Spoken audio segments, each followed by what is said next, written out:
Mahal kong nanay, patawarin niyo po ako sa gagawin kong ito. Alam ko pong lumuwas ako ng Maynila upang maiangat ang buhay ng ating pamilya dyan sa probinsya. Pero hindi ko na po kaya.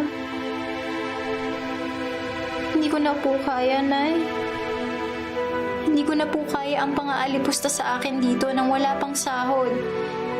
Kaya sana mapatawad niyo po ako rito sa gagawin kong ito. Nay, Tay, lalayas na po ako. Makikipagsapalaran na lamang po ako sa ibang lugar. Nagmamahal, Liwayway. P.S. Please like and subscribe and hit that notification bell for your daily dose of bubok.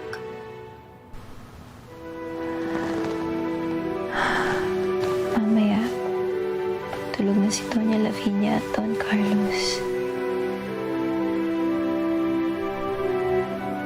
Layas na ako sa buong na to.